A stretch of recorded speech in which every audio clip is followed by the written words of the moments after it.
Hello, this is kirbyone, and you're here for your daily dose of Dominions. It's fitting that my first game of Dominions 5 will also be my first YouTube video ever.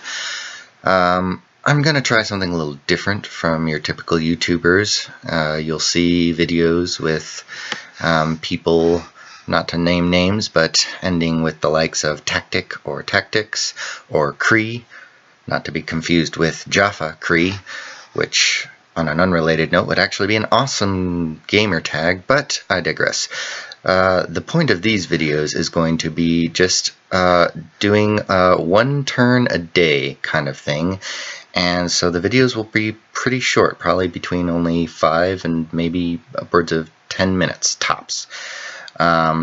Hopefully what this will be able to do is get you a little fix of Dominions 5, people playing their games, from my perspective, of course, and allow you to move on with your lives. I know that I love me some Dominions 5, but sometimes I have to relegate your lovely voices and commentary to white noise as I do the dishes or do some cooking or whatnot. So we're going to keep these a little bit short. Everyone has their own things to do, and we all like to play our Dominions 5 ourselves as well. So, here we are. I'm going to start off with my game. I'm playing as Krishna, which, fun fact, the name Krishna is actually a little shout out to an uncle of mine who converted to Hinduism a couple decades ago in California. And speaking of which, here we are as the Hindu monkeys. I'm not going to be spending these videos explaining how the game works. I'm going to assume that you know how to play Dominions 5, and you just want to watch somebody else play Dominions 5, maybe get their ass kicked like I'm going to be doing in this game a little bit, but spoilers. I'm just going to do some basic opening moves here. Gonna have my scout move onto this throne, which happened to appear in my cap circle, just to see what's there. This is my pretender here. I'm gonna do a Earth 7, Astral 4, Nature 7 Bless. Now, a monolith, obviously, not very mobile. He's not going to be able to be taking thrones for me until I get teleport. And even then, I'd have to put a lab on every single throne I claim, which will cost time and money, but I might do that. We'll see.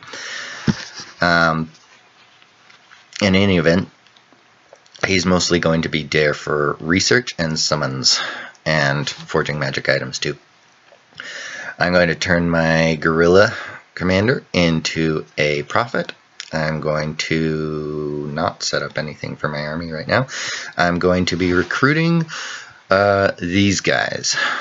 My bless is actually magic weapons, regeneration, fortitude, and in addition to magic weapons, I also gave all my sacreds the ability to lead 20 magical beings, which will help with this guy, but also if I need any of my odd leftover troops ferried around, my yogis and gurus will also be able to do that, and I'm going to be recruiting a lot of them. These guys will also be really cool to recruit when I have money, and they will be good for site searching. The Earth 3s are my favorites. They will be doing a lot of summons, and when I don't do summons with them, they will also be using the earth gems to spawn earth elementals in battles. These guys, a little less useful. I haven't really figured out what water summons I want to do, but they're also good for site searching, getting gems, and ferrying and creating water elementals if I need them. So I'm recruiting a general, which in hindsight is actually probably a little redundant. I should have gotten a guru or a yogi first turn because he'll be leading my army, so that was silly of me. Research, I'm going to be starting with Thaumaturgy 1 and 2, which again, right off the bat, I don't really need that's going to be for Communion and Mind Burn, ultimately. My long-term strategy is to get to Thaumaturgy 6 for Celestial Music, and everything that comes before Thaumaturgy 6 as well, and Conjuration 7, because I want to get these Siddhas, and they will be my actual throne claimers, because Siddhas are teleport Holy Threes. So that is awesome once I can get that. Before I get that, Kinnaras I don't really like, but Gandharvas are the second best thing for me in Conjuration Tree at level 5, because they are basically armored versions of my Yavanas. And the Yavanas, oh, and also with an extra point of awe, the Yavanas don't really have a lot of protection, so that's kind of their one downside. A lot of people say, get Aerofend, or not Aerofend, what's it called? The Air Bless that allows you to get protection from arrows. I kind of bypass that just by going for Fortitude. That helps protect against arrows and also everything else. And once you pair Fortitude up with the Gandharvas, once you get Conjuration 5, they are beasts. They can hold off basically anything if you get enough of these guys. And so that's awesome. In addition to that, once I'm at Conjuration 4, I can get more Yakshas and Yakshinis for gems instead of money.